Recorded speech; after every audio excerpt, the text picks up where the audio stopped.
नमस्कार। आपका बहुत बहुत स्वागत है आपके अपने करंट हेवन के यूट्यूब चैनल पर। आशा करते हैं बहुत ही बेहतरीन होंगे और आपसे एक उम्मीद और है कि आप पिछले प्रीवियस जितने भी क्लास हुए हैं उसे ज़रूर देख रहे होंगे। एक एक क्लास को बहुत ही अच्छे से हमने डिज़ाइन किया हुआ है जो कि आपके एग्ज़ाम बेस्ड प्रश्न उसमें लिए गए हैं और एक्सपेक्टेड प्रश्न भी लिए गए हैं। पूरा उम्मीद और पूरी एक जुनून के साथ हमने क्लास को डिज़ाइन किया है और जो भी आगे क्लास आएंगे इसी जुनून के साथ हम लाते रहेंगे। जो भी मेरे भाई और जो भी मेरे मित्र देखेंगे क्लास को तो शायद इस पूरे लेक्चर से जो सीरीज चलाई गई है, एक बार पहले से यूपी टेट का सेक्शन पूरा कंप्लीट करा दिया गया है। अगर आप उसे देखते हैं तो मुझे नहीं लगता है कि उससे बाहर एक भी क्वेश्चन आपको देखने को मिलेगा। क्वेश्चन के प्रकार बिल्कुल भी अलग नहीं होंगे। हाँ, हो सकता है वैल्यू थोड़ी चेंज हो। तो उसी क्रम में हमने एक बार फिर से मैथ की सीरीज वापस से स्टार्ट किया हुआ है जिसका 26वां लेक्चर है, 27वां लेक्चर है और इसमें यह प्रतिशत का लेक्चर तीसरा है। इसके पहले एलसीएम एचसीएफ और एक नंबर सिस्टम जो कि एक वास्ट एरिया देखने को मिलता है मैथ का, उसको मैंने फिनिश कर लिया है। या आपके मैं दावा के साथ कहूँगा कि यहाँ से एक भी क्वेश्चन आपको बाहर नहीं देखने को मिलेंगे। यह हमारे विश्वास के साथ आप चलते चलें, बस एक अनुभव के अनुसार। चलिए हम सारे प्रश्नों को डील करते हुए हैं और आसान भी प्रश्न होंगे और इजी भी प्रश्न होंगे। तो तीनों क्लास को अगर आपने देखा होगा बेसिक तो इस प्रश्न को भी बहुत अच्छे से सॉल्व करेंगे। देखिए आज का पहला प्रश्न, यदि कृष्णा की आय राधा की आय से 16 सही 2/3% कम है। कितनी कम है? 16 सही 2/3% कम है। तो बताइए राधा की आय कृष्णा की आय से कितना % अधिक है।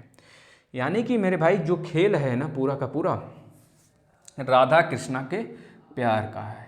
तो राधा जी हो गई और मेरे कृष्ण भगवान जी हो गए मक्खन चोर जिसे कहा जाता है।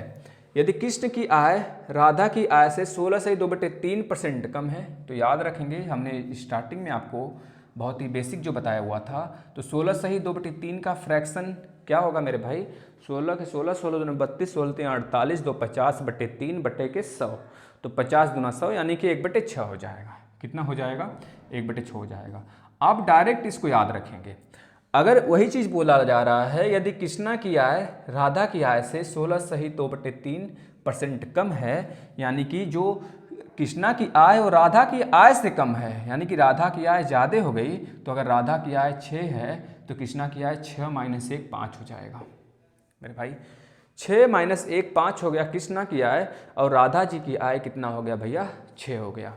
अब आपसे पूछ क्या रहा है, बताइए राधा की आय कृष्णा की आय से कितना % अधिक है।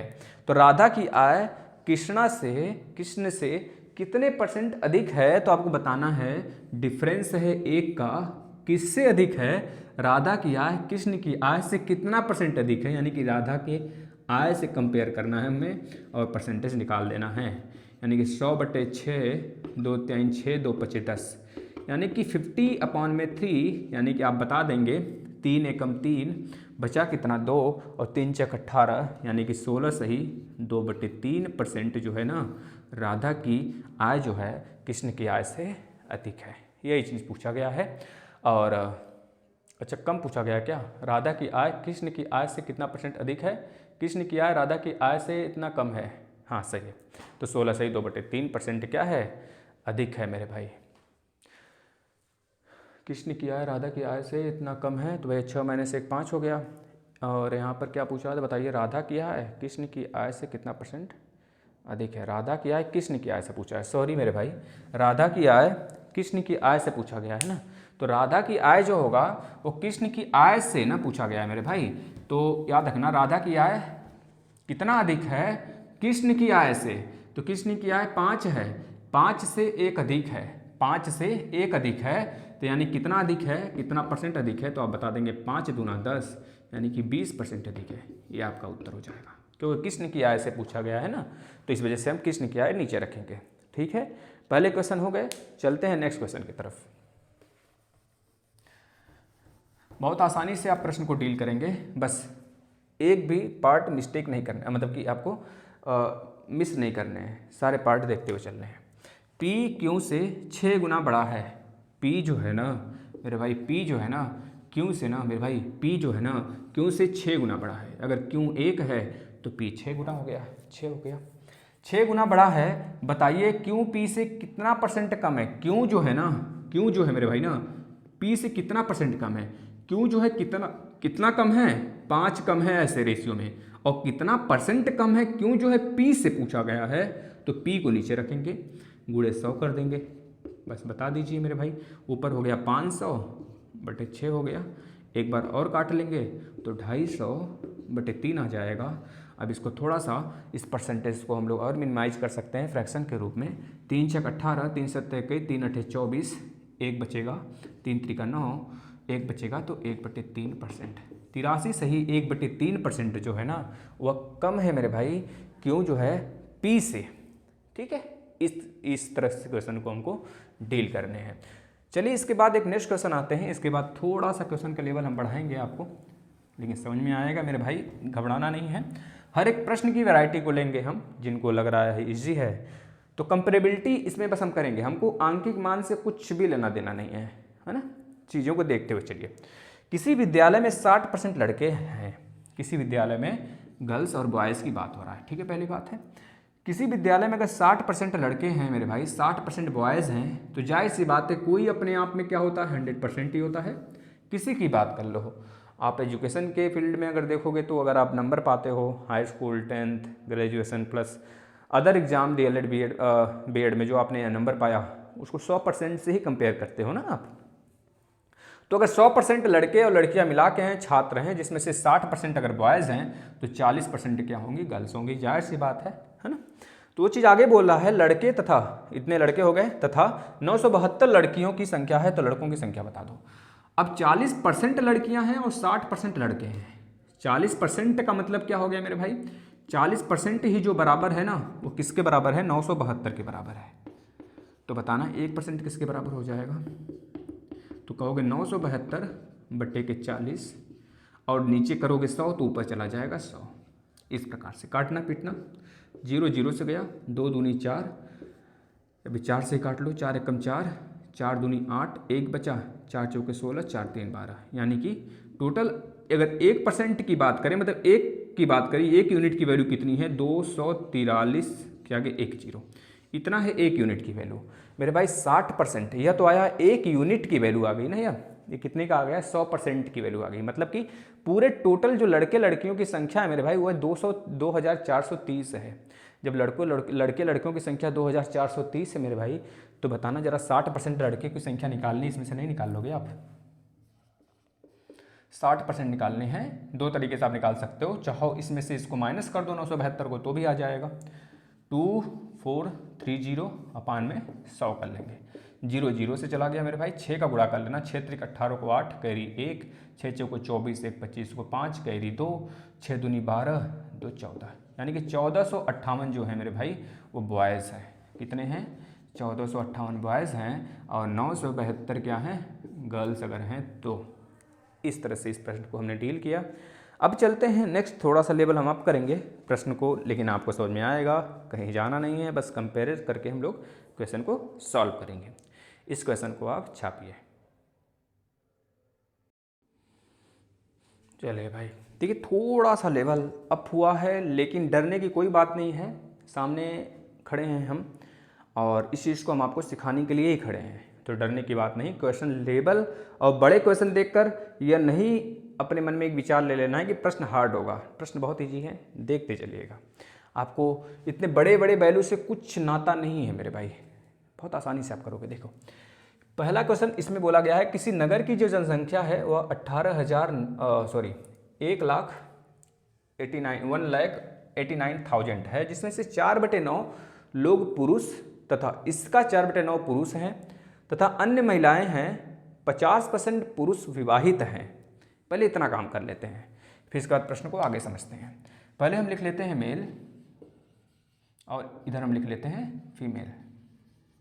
ठीक है मेरे भाई, यह मेल हो गया और यह फीमेल हो गया। बोला जा रहा है 4/9, इस 4/9 में बहुत कुछ छुपा हुआ है मेरे भाई। पूरा परसेंटेज इसी पे कंपेरेबिलिटी पे हम लोग सॉल्व कर लेंगे। पूरी की पूरी जितनी भी नातेदारी रिश्तेदारी आएगी ना, हर एक चीज़ को हम लोग बस इस पूरे के पूरे जो आपका, एक मिनट रुक जाना बस, जो पूरा का पूरा कंपेरेबिलिटी है ना, इस पे हम लोग पूरा का पूरा सॉल्यूशन कर लेंगे, लेकिन बशर्ते आपको हमारा साथ देना है, जैसे कहेंगे वैसे करते चलना है। मेरे भाई जो 4/9 है ना अपने आप में बहुत कुछ कह रहा है, यानी कि टोटल जो जनसंख्या है ना वो 9 है। कितना है? 9 है मेरे भाई। टोटल जनसंख्या जो है मेल और फीमेल का ऐड करेंगे, यहाँ पे कुछ आएगा जो और यहाँ पे कुछ जो आएगा उसका ऐड करेंगे तो 9 है। क्योंकि हम हमेशा देखते थे जब परसेंटेज कन्वर्ट करते थे फ्रैक्शन में परसेंटेज को, तो नीचे टोटल वैल्यू होती थी और ऊपर चाहे ऐड होता था चाहे सबस्ट्रैक्ट यानी कि माइनस होता था। तो जब यह वैल्यू है और यह वैल्यू बोला जा रहा है कि 4/9 इस संख्या का 4/9 पुरुष हैं, तो यानी कि 4/9 पुरुष है, यानी कि टोटल जब जनसंख्या 9 है उसमें से कितने पुरुष हैं? 4 पुरुष हैं। 4 तो पुरुष हो गए। महिलाओं की संख्या कितनी है? फीमेल कितनी है? 9 - 4। जब टोटल 9 है, 4 पुरुष हैं, तो 9 रेशियो में से 4 रेशियो माइनस कर देंगे तो 5 क्या हो जाएंगी? महिलाएं हो जाएंगी। इतनी चीज़ें समझ में आया कि नहीं समझ में आया बताना जरा। इतनी बातें समझ में आया या फिर नहीं समझ में आया? अगर इतनी बातें समझ में आ गया तो अब आगे देखते हैं। 50% पुरुष विवाहित हैं। जितने पुरुष हैं इसका 50%, 50% विल बी गेट, फिर 50% ऑफ 4 तो will be get 2 in ratio male or marriage, यानी कि जो 2 मेल हैं भाई ना, 4 में से 50% मेल जो है मैरिज हैं, यानी कि उनकी मैरिड हो चुकी है, वो विवाहित हैं। विवाहित हैं अगर 2 पुरुष, तो जाहिर सी बात है पुरुष पुरुष से थोड़े विवाहित होंगे, पुरुष के साथ 2 महिलाएं भी होंगी, यानी कि 2 फीमेल भी विवाहित होंगी। तो यहाँ से 2 चीज़ें निकल के आया। अगर 2 पुरुष विवाहित हैं तो 2 महिला भी, यानी कि 2 फीमेल भी हमको यहाँ विवाहित मिलेंगी। अब पढ़ते हैं क्वेश्चन को। पहला क्वेश्चन पूछा गया है, तो बताइए परसेंटेज विवाहित जनसंख्या बताइए। टोटल जनसंख्या हमको वो बतानी है जो विवाहित जनसंख्या है। अब टोटल जनसंख्या कितनी है? वह तो 9 है, लेकिन विवाहित जनसंख्या टोटल कितनी है? 2 पुरुष 2 महिलाएं 4 अगर टोटल विवाहित हैं तो कुल जनसंख्या का परसेंटेज बताइए जो विवाहित हैं। तो आप बता दोगे टोटल 4 विवाहित हैं, किस में से? पूरी जनसंख्या 9 में से। तो 4/9 का 100%, मतलब 100 से कंपेयर। तो 400/9 कितना आ जाएगा? 400/9 का मतलब हो गया मेरे भाई, इसको मिक्स में कन्वर्ट करिए फ्रैक्शन का, मतलब ये परसेंटेज है, इस परसेंटेज को मिक्स में कन्वर्ट कर दीजिए। 9 चौको 36, 9 चौको 36, 9 चौको 36 और 4/9 मेरे भाई इतने परसेंट जो है 44 सही 4/9% जो पुरुष हैं, महिला हैं, यानी जनसंख्या है विवाहित है। अब दूसरा क्वेश्चन पूछा गया मेरे भाई, फंसना नहीं है क्वेश्चन में, देखना। परसेंटेज विवाहित महिला ज्ञात करें। परसेंटेज विवाहित महिला, पुरुष से ना ही कुछ लेना देना हमको है, ना ही हमको टोटल जनसंख्या सब लेना देना है। हमको सिर्फ और सिर्फ किससे लेना देना है? इस फीमेल से और यह विवाहित फीमेल से लेना देना है। वही तो पूछ रहा है। परसेंटेज विवाहित महिला ज्ञात करिए सिर्फ। टोटल विवाहित महिला कितनी हैं? 2। कितने में से? 5 में से। 5 महिलाओं में से 2 महिलाएं विवाहित हैं, गुणे 100 कर दीजिए। तो 5 दूनी 10, यानी कि 2 दूना 4, 40% जो महिलाएं हैं वो विवाहित हैं, और यहाँ पर यह जनसंख्या आ गया 44 सही 4/9% जनसंख्या विवाहित है। तो चलिए इस प्रश्न को थोड़ा सा एक बार अपने समझिए, फिर हम नेक्स्ट क्वेश्चन को कराते हैं। समझिए, अपने से एक बार समझने का प्रयास करिए मेरे भाई। देखिए, कोई चीज़ आसान होती नहीं है, और ना ही अपने आप में बनकर कोई आता भी है कि हाँ मैं ये चीज़ें सीख लिया हूँ, मेरे बचपन से चीज़ जानता हूँ। नहीं, हर कोई सीखता है, और हर कोई सीखने का, अगर सीख नहीं रहा है तो सीखने का कम से कम प्रयास तो करेगा, भागना नहीं है। ठीक है, मेन मोटिव जो है हमारा सिखाना है। आप लोग अगर भागने लगेंगे तो हम सिखाएंगे कैसे भाई? ठीक है ना। चलिए, ओम शांति ओम। चलिए, है ना। अब चलते हैं इस वाले प्रश्न की तरफ। थोड़ा सा हमको स्पेस चाहिए, तो इस दोनों प्रश्न को, मतलब इसके सलूशन को भी और इस प्रश्न को भी हमने इरेज कर दिया। देखिए, बहुत ही सेकंडों में, सेकंड ना तो कम से कम 1 मिनट के अंदर अंदर, 30 सेकंड के अंदर अंदर ये प्रश्न सारे आप सॉल्व कर सकते हो। बस ट्रेंड होनी चाहिए, आपके जो प्रैक्टिस है वो ज़्यादा होनी चाहिए। यह मजदूर वाला है ना भाई। 1 मिनट, प्रश्न गलत तो नहीं है। एक मजदूर की सप्ताह में 60 घंटे काम करता है तथा 2400 रुपये प्राप्त करता है।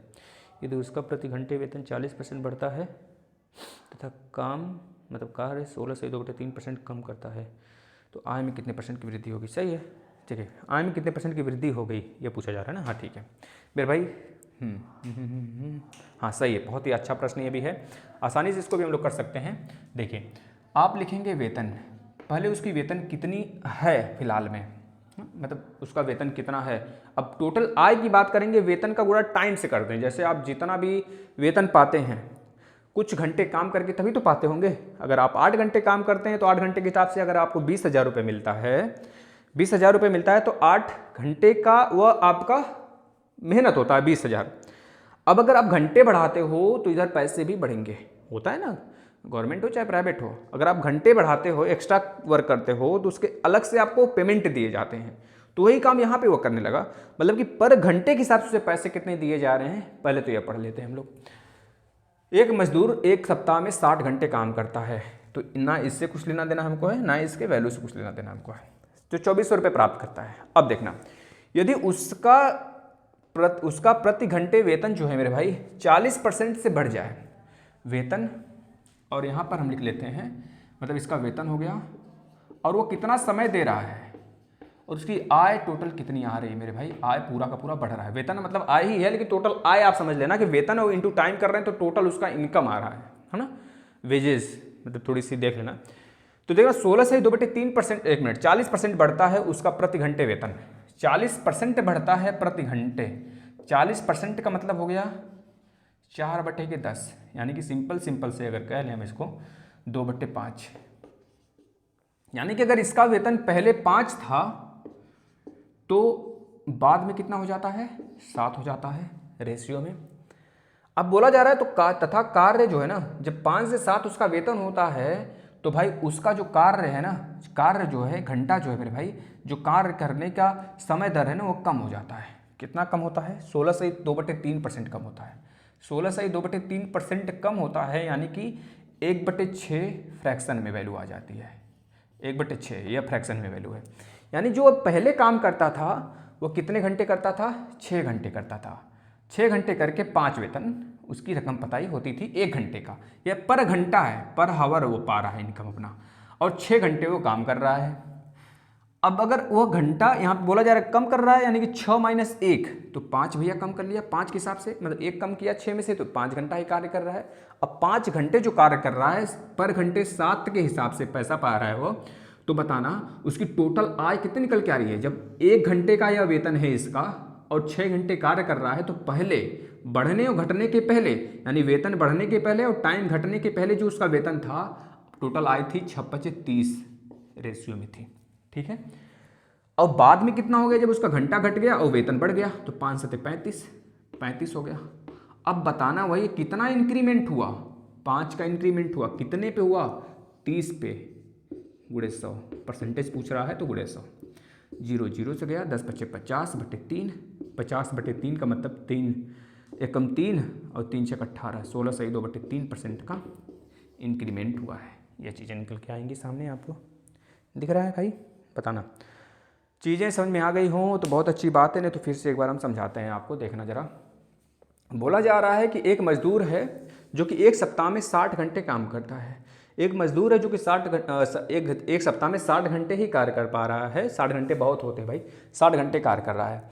तो तथा मतलब बताओ तो कितने घंटे एक दिन में कर रहा है, 7, मतलब एक सप्ताह अगर 7 दिन वो कर रहा है तो 7 से डिवाइड करोगे, नहीं तो अगर वह 6 दिन कर रहा है, एक दिन की वह वीकली अवकाश ले रहा है तो यानी कि 10 घंटे के आसपास में आएगा, 10 घंटे ही आएगा, 10 घंटे वह कार्य कर रहा है, तो 2400 रुपये उसे प्राप्त होता है पूरा 60 घंटे का, यही तो बोला जा रहा है, प्राप्त होता है। यदि उसका प्रति घंटे वेतन 40% बढ़ता है, प्रति घंटे वेतन उसका 40% बढ़ता है, तो यानी कि पहले जो वेतन था मेरे भाई, 40% को 2/5 के रूप में फ्रैक्शन में लिखते हैं, तो पहले जो वेतन था रेशियो में 5 था पर घंटे, बढ़ने के बाद 7, यानी कि 7 हो गया पर घंटे।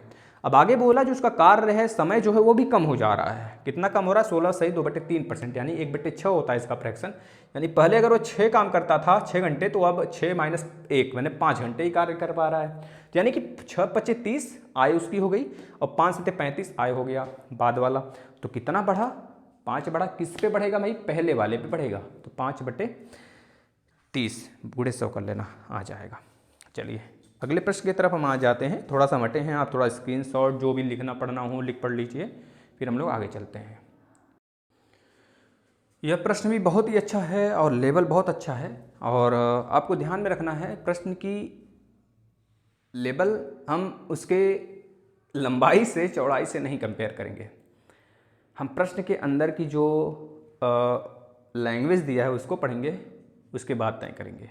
ठीक है, अपनी रास्ता देखना बहुत ही ज़बरदस्त है। ऐसे प्रश्न बिल्कुल आ सकते हैं आपके सुपर टेट में, तो घबराने की बात नहीं है। देखिए, और आप इतना समझ लीजिए यूपी टेट सुपर टेट दोनों आपका साथ में कवर हो रहा है, बिल्कुल कवर करिए, क्या दिक्कत है। अलग से पढ़ना है यूपी टेट तो मैंने बता दिया आपको, प्ले लिस्ट में आइए। यूपी टेट के लिए पूरा मैथ A to Z हमने कंप्लीट कर रखा है। एक सेक्शन और भी बनाया गया है, उसमें 15 ही वीडियो हैं।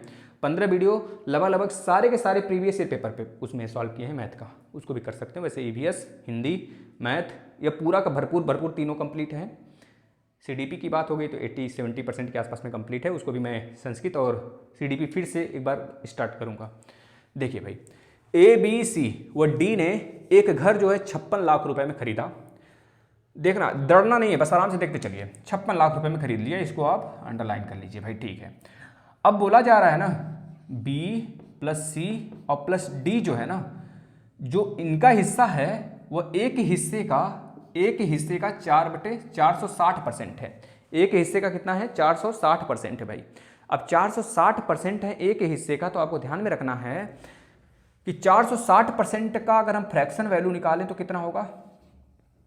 400%। हमने बताया था आपको 400% + 60%, ऐसे कर सकते हो। 400% का मतलब हो गया 4 और +60% का मतलब हो जाएगा मेरे भाई, कितना हो जाएगा? 5 आएगा, 5 चौक 20 यानी 3/5 हो जाएगा। देख लो, 0 0 से गया, 2 3 6, 2/5, 2 5 10, तो 5 चौक 20 3 23, यानी कि 23/5 आ जाएगा। यानी कि अगर टोटल देखें तो अगर 5 रेशियो में वैल्यू है A का और तब 23 वैल्यू होगा किसका भाई? ऊपर वाला हो जाएगा BCD का। इसके बाद आगे पढ़ते हैं। उसके बाद बोला जा रहा है ACD। देखिए, A तो हो गया BCD का, ये हो गया A का, इसको आप अंडरलाइन कर लो ऐसे। आगे बोला जा रहा है A + C + D, A + C + D का हिस्सा B के हिस्से का 366.66% है, यानी कि B के हिस्से का 366। तो 366 को अब इस बार हम लोग क्या करते हैं? फ्रैक्शन वैल्यू निकालते हैं 366 का, 366.66%। आपको घबराना नहीं है। 366 का मतलब हो गया 6 जो लिखा हुआ है ना, इसका मतलब हो गया मेरे भाई कितना हो गया? 3/2, 3/2, सॉरी 2/3, 2/3 हो जाएगा। देख लेना, यही निकल के आएगा। अब अगर आप पूरा का पूरा इसको सॉल्व करेंगे, इस परसेंटेज को मेरे भाई देखना, 3 × 18, 3 × 18 19 को 9 हाथ में 1, 3 3 9 1 10, तो यानी कि 1000 आ जाएगा। 1000/300, 1000/300 फ्रैक्शन बदल रहे हैं भाई, तो 0 0 से गया, यानी कि 10/3 कितना आ जाएगा? 10 नहीं भाई, 11/3 आना चाहिए ना। अच्छा, 11/3 भाई, यहाँ पर 1100 आएगा, तो 11/3 हो गया, 11/3 हो जाएगा। 11/3 फ्रैक्शन मिला हमको 366.66% का मेरे भाई। तो बताना जरा, यह होगा 11 और यह हो जाएगा 3 फ्रैक्शन में, मतलब कि रेशियो में वैल्यू। इस प्रकार से हम लोग लिखते चलते हैं। अभी देखना बहुत आसान है, एक बार और रिवाइज करेंगे, रिपीट करेंगे प्रश्न को। आगे बोला जा रहा है ABD का हिस्सा जो है ना 40% है C के हिस्से का। C का हिस्सा जो है इसके हिस्से का 40%, यानी कि A + B + D जो है ना भाई, वहाँ पे C के हिस्से का 40% है। मतलब C जो है इन तीनों के हिस्से का 40%। 40% का फ्रैक्शन कितना होता है? 40/100। 40/100 का मतलब मेरे भाई 0 0 से 2 दूनी 4, 2 5 10, 2/5 आएगा। 2/5 का मतलब मेरे भाई 5 तो यह वाला होगा और 2 यह होगा। अब आप खुद देखिए मेरे भाई, सबका सब, यहाँ पे A है, यहाँ पे B है, यहाँ पे C है भाई। टोटल एडिशन तो सबका इक्वल होना चाहिए, क्योंकि इसमें ABCD सब, इसमें भी ABCD है, इसमें भी ABCD है, इसमें भी ABCD है। लेकिन टोटल एडिशन जब कर रहे हैं तो 23 और 5, 5 और 23 5 28 आ रहा है इसका, इसका आ रहा है 11 और 3 14 आ रहा है, और इसका आ रहा है 5 2 7 ही आ रहा है भाई। तो पहली बात तो एडिशन सबका बराबर होना चाहिए, इक्वल होना चाहिए। रेशियो यही कहता है कि भले ही सारी की सारी वैल्यू अलग अलग हो जाए, लेकिन जो इक्विवेलेंट वैल्यू होना चाहिए, बराबर होना चाहिए हमारा। यानी कि मेरे भाई जब यह 28 है तो इसमें किसका गुणा करें? 2 का 28 बना दें, और इसमें 4 का गुणा करें।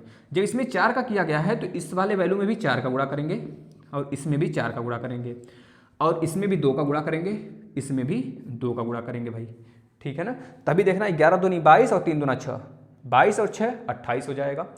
5 चौके 20, 4 दूनी 8, 20 और 8 28 हो जाएगा। ठीक है, अब बराबर हो गया। अब जब बराबर हो ही गया है तो पूछ वही रहा है हमारा कि 56 लाख रुपए का सबने मिला के खरीदा, यानी कि ए बी सी डी किसी को भी ले लीजिए, सब में 28 आएंगे तो 28 बराबर हो जाएगा 56 लाख के। 56 लाख 3 दो 5, तो 28 एकम 28 दूना 56, यानी एक की वैल्यू कितनी हो जाएगी 2 लाख। 2 लाख हो गया। तो पूछ क्या रहा है हमसे कि डी का हिस्सा ज्ञात करिए। मेरे भाई आप खुद बताना, डी का हिस्सा पूछ रहा है ना। अगर मैं इस वाले वैल्यू को पकड़ूं, बी सी डी को पकड़ूं, और यहाँ पर बी की वैल्यू कितनी है 6 है, और यहाँ पे सी की वैल्यू कितनी है 8 है, तो यहाँ पर बी सी को अगर हम देखें तो यहाँ पर बी की वैल्यू अगर हम 6 रखते हैं और सी की वैल्यू 8 रखते हैं तो बताना 23 पूरा टोटल है। 23 में से 8 और 6 14 को अगर माइनस कर देंगे तो 23 माइनस 14 कितना होगा, 23 माइनस 14 6 3 9, यानी कि 9 वैल्यू बचेगा। डी की वैल्यू कितनी आ जाएगी 9। जब डी की वैल्यू 9 है भाई रेशियो में, तो जब एक की वैल्यू है 2 लाख तो बताना 9 की वैल्यू कितनी हो जाएगी 9 दूनी 18 लाख। यह वैल्यू हो जाएगा, यह राइट आंसर होगा इसका। इस तरह से समझे। प्रश्न बहुत इजी था, थोड़ा सा फास्ट करेंगे प्रोसेस को तो बहुत आसानी से लग सकता है। देखिए फिर से मैं एक बार समझाने का प्रयास करता हूँ। ए बी सी डी 4 दोस्त हैं, चारों ने मिलकर एक घर खरीदा 56 लाख रुपए में, तो अलग अलग शिफ्ट में डिवाइड किया। बोला गया बी सी डी जितना इन्वेस्ट किए उसका 460% ही ए ने पाया, है ना। मतलब 460% ए का जो है इन तीनों ने इन्वेस्ट किया मिलकर, तो ए का भाई जाहिर सी बात है कम होगा इससे, तो 23 से आ गया, ये 5 आ गया। इसका रेशियो जब करेंगे ठीक है फ्रैक्शन में बदलेंगे। अब इसके बाद बी का वही कहानी है, बी ने जितना मतलब जितना बी ने इन्वेस्ट किया उसका ए सी डी ने मिलकर 366.66% इन्वेस्ट किया। तो यानी कि बी जब 3 आया बी का, यानी कि 366.66% का जो रेशियो आएगा फ्रैक्शन आएगा वो 11/3 आएगा। 3 बी का हो जाएगा हिस्सा और 11 इन तीनों ने मिलकर कर दिया। इसके बाद इसी तरह सी का हिस्सा जो था ए बी डी के हिस्से के साथ 40% का कंपेयर हमने कराया। तो 40% का मतलब होता है 2/5, यानी 5 जो है ए बी डी ने मिलकर जब इन्वेस्टमेंट किया मेरे भाई, और सी ने तब 2 किया। इस प्रकार से हमको देखना यह है कि ए बी सी डी का हर तल्ले पर बराबर आना चाहिए, क्योंकि सब में ए बी सी डी ही है और ए बी सी डी ने ही मिलकर इसको खरीदा हुआ है। तो यहाँ पे तो ए बी सी डी का जो वैल्यू आ रहा था 23 + 5 28 आ रहा था, लेकिन यहाँ पे 14 आ रहा था और यहाँ पे कितना आ रहा था 7 आ रहा था। तो हमने जब 28 बराबर कराने की बात करी तो इसमें 2 का गुणा करा दिया, इसमें टोटल में इसके 4 का गुणा करा दिया। अब जब सब 28 हो गए तो इस यहाँ पे जब 2 का मल्टीप्लाई कराया तो यहाँ पे भी 2 का, यहाँ पे भी 2 का होगा, तब जाकर 11 दूनी 22 और 3 दूना 6 मिलकर 28 होगा। सेम इसी प्रकार से 4 का मल्टीप्लाई हमने इसके टोटल में कराया हुआ है, तो 4 का मल्टीप्लाई यहाँ पे भी 4 × 5 = 20 और 4 दूनी 8, 20 और 8 28 मिलेगा हमको। अब यहाँ पे a + b + c d की वैल्यू 28 मिल के आया। टोटल रेशियो में 28 वैल्यू है, लेकिन रियल में 56 लाख है, तो 28 = 56 लाख की इक्वल करेंगे तो 28 से काटेंगे 2 बार में, तो यानी कि 2 लाख आ जाएगा। एक रेशियो की वैल्यू कितनी आ गई 2 लाख आ गया। तो मेरे भाई आपको पता है यहाँ पे b की वैल्यू 6 है और c की वैल्यू 8 है। किसी एक को आप पकड़ लीजिए, चाहे इसको चाहे इसको चाहे इसको। हमने इसको ले लिया। इसमें बी सी डी की वैल्यू में से हमको डी की वैल्यू पूछ रहा है, तो डी की वैल्यू ही हमको चाहिए रेशियो में। तो भाई 6 हो गया बी की वैल्यू रेशियो में, सी की वैल्यू हो गया रेशियो में 8 हो गया। 6 और 8 14 हो गया। अब total value B C D का रेशियो में 23 है। 23 में से जब 14 माइनस किया तो 9 रेशियो में आ गया। और एक की वैल्यू जब 2 लाख है तो 9 की वैल्यू 18 लाख हो जाएगी। बताना चीज़ें सही हैं? एक बार रिवाइज करिएगा, आएंगे सारे के सारे प्रश्न आएंगे। छापिए भैया, चलिएगा। अब थोड़े से उसी लेवल के कह लीजिए कि थोड़े से और अच्छे से क्वेश्चन हैं, आपको बस देखना है प्रश्न को और सॉल्व कर जाना है। देखिए भाई प्रश्न पूछा जा रहा है यहाँ पर आपके सामने जो प्रश्न लिखा हुआ है आप उसको देख सकते हैं।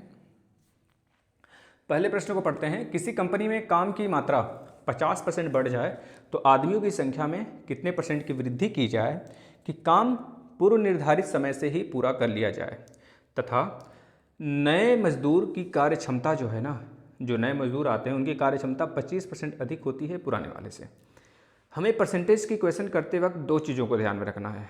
सबसे पहले हमें उस बड़े वैल्यू को इग्नोर करनी है जो उसमें दिया रहता है, क्योंकि अगर परसेंटेज पढ़ रहे होते हैं तो बड़े वैल्यू का यूज करना मतलब कि मूर्खता है। और दूसरी तरफ हमें उसके लैंग्वेज को समझना आ जाना चाहिए। अगर लैंग्वेज समझ गए तो कंपेयर से आप क्वेश्चन को लगा सकते हैं। और कहीं कहीं अगर परसेंटेज की वैल्यू बहुत बड़ी बड़ी दी गई होती है तो हमें वहाँ पर 100 मान लेने होते हैं, 100 के साथ कंपेयर करा के करने होते हैं, क्योंकि कोई बड़ी से बड़ी वैल्यू, कितना भी बड़ा से बड़ा वैल्यू हो, आप अगर करोड़पति हैं और हम हजारपति हैं, है ना, हमारे पास 1000 की ही संख्या में पैसे हैं, तो आपका पैसे और मेरा पैसा अगर देखें, अगर कंपेयर कराएं रेशियो में, तो आपके लिए वो 100% है और हमारा पैसा हमारे लिए भी 100% है।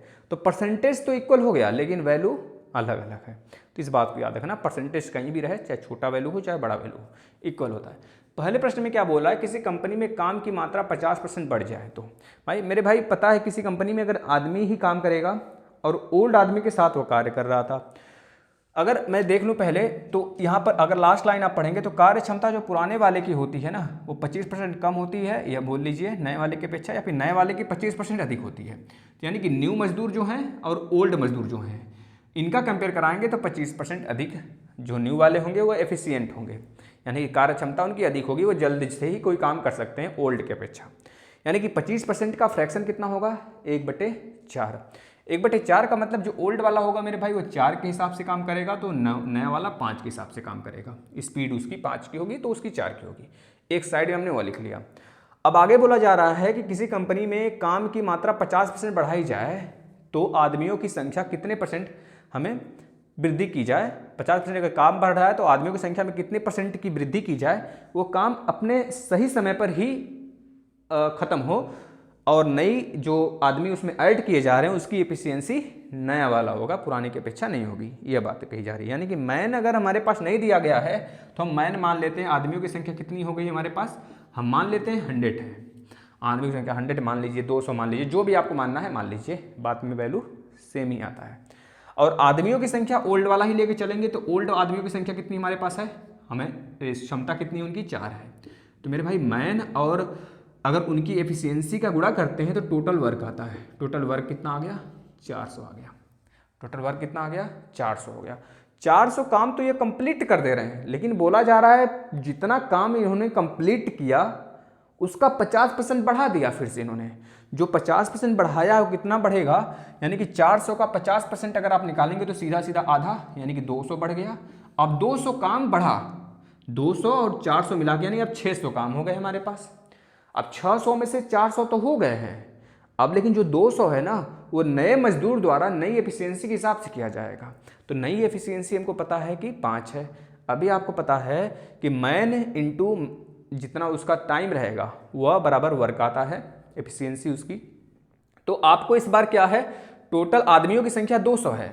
टोटल आदमियों की संख्या कितनी है, 200 है, यह दिया है। देखिए आदमियों की संख्या 200 हो गया और टोटल एफिशिएंसी हमें नहीं पता है। नहीं, एफिशिएंसी भी पता है ना, एफिशिएंसी नहीं मतलब कितने आदमी हैं ये नहीं पता है। तो यहाँ पर देखिए टोटल काम जो है हमारे पास कितने हो गए, 200 हो गए। 200 में अगर एफिशिएंसी का अगर हम डिवाइड कर देते हैं मेरे भाई, कितने एफिशिएंसी से काम करेंगे नए वाले, अगर ऐड होंगे तो 5 की एफिशिएंसी से करेंगे। तो यहाँ पर टोटल आदमियों की संख्या निकल के आ जाएगी। टोटल नए आदमियों की संख्या कितनी हो जाएगी हमारे पास, 5 चौके 20 यानी कि 40 हो गया। अब आपसे पूछा गया है कि भाई बता दो परसेंटेज ये पूछा गया है, मजदूर की कार्य क्षमता पुराने वाले का 25% अधिक है तो कितना मतलब प्रतिशत वृद्धि हो गया, यही पूछा गया ना। आदमियों की संख्या में कितने % की वृद्धि हो गई यह पूछा गया है। तो कितने % की वृद्धि हो गई, यानी कि पहले जब आदमी हमने 100 माना हुआ था तो 100% थे अपने आप में। अब 40 आदमी जब आप बढ़ा रहे हो तो 100 का कितना % 40 होगा भाई, 40% ही तो होगा, यानी कि 40% की वृद्धि कर ली गई है। तो इस प्रकार से इस प्रश्न को हम लोग सॉल्व करते हैं भाई। ठीक है, चीज़ें समझ में आ रही हैं तो बताओ, एक बार आप अपने से खुद से देखिए चीज़ों को, आपको समझ में आ जाएंगी चीज़ें। अगर आपको समझ में आ रही हैं तो एक बार खुद से आप देखेंगे, चीज़ें आपको समझ में आ रही हैं तो अच्छी बात है। ठीक है ना, चलते हैं हम लोग थोड़ा सा आगे चलते हैं। अब देखना इस दूसरे वाले प्रश्न को देखते हैं हम लोग ना, जो दूसरा वाला है। इसमें बोला जा रहा है कि भाई यदि आयकर में 19% की वृद्धि हो तो शुद्ध आय में 6% की कमी होती है, आयकर की दर ज्ञात करिए। मेरे भाई आपको पता होना चाहिए जो आपका इनकम है, इनकम अपने आप में 100% ही लिया जाता है और टैक्स उस पर देकर वह नेट इनकम आपका बचता है। तो अगर हम बात करें इनकम जितना है आपका उतना में आपने टैक्स दिया कुछ और नेट इनकम आपका बच गया जो आपने टैक्स दिया उसके बाद।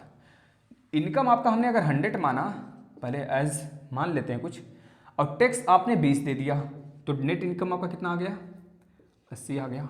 इसी प्रकार से जब इनकम आपका 100 था तो इस बार जो आपने टैक्स दिया है 5 एक्स्ट्रा दिया, पहले से 5 एक्स्ट्रा दिया। जब 5 एक्स्ट्रा दिया आपने तो 25 टैक्स दिया। जब आप 25 टैक्स दिए तो आप नेट इनकम आपका कितना हो जाएगा, 100 माइनस 25 यानी 75 हो गया। तो यानी कि इससे कितना कम है, 5 कम हो गया। यानी कि मेरे भाई आप अगर इसमें 10 की वृद्धि करते टैक्स में, तो यहाँ पे आपके नेट इनकम में 10 की कमी हो जाती। यानी कि साफ साफ यह वैल्यू बताया जा रहा है, यहाँ पे कहने का सेंस यह हमें समझना है कि अगर हम इनकम में टैक्स की बढ़ोतरी जितना करेंगे उतने ही नेट इनकम हमारा कम होगा, डिक्रीज होगा उतना %। अगर हम बात करते हैं अपने इनकम में हमने कितना 10% क्या किया, डिक्रीज कर लिया, 10% डिक्रीज किया तो वह क्या हो जाएगा, नेट इनकम 10% से इंक्रीज हो जाएगा।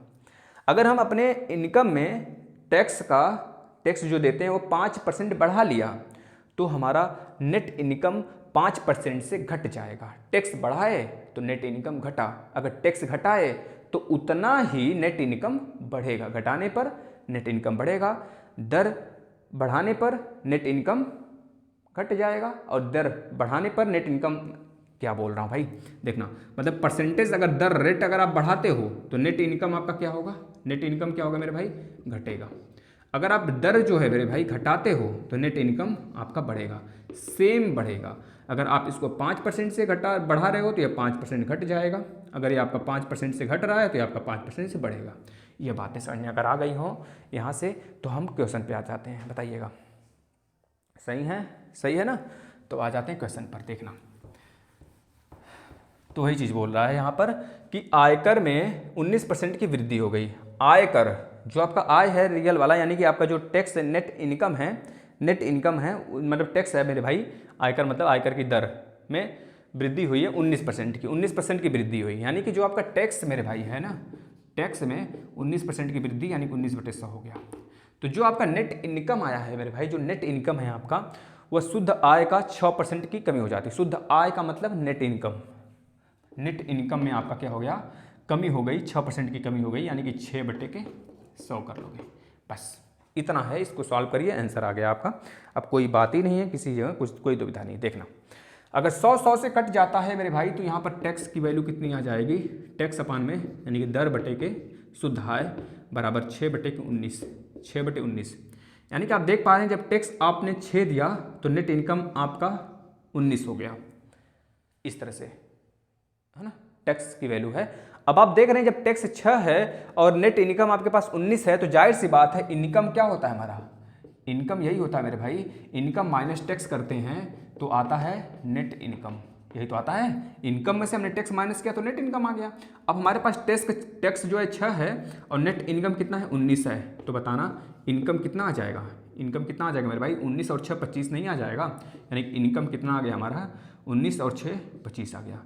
जब 19 और 6 25 इनकम है और 6 दर है तो बता दो रेट कितना है, रियल में टैक्स 6 दे रहे हो तो रेट कितना आ रहा है, दर कितना आ रहा है रेट, तो बता दोगे 6 दे रहे हैं 25 पर दे रहे हैं, गुणे 100 कर लीजिए, 25 चौका 100 और 4 छक 24, यानी कि 24% हमने टैक्स दिया। ठीक, इसी प्रकार से दूसरा वाला अब सॉल्व करते हैं, इसमें देखना समझ में आ जाएगा पूरी बातें।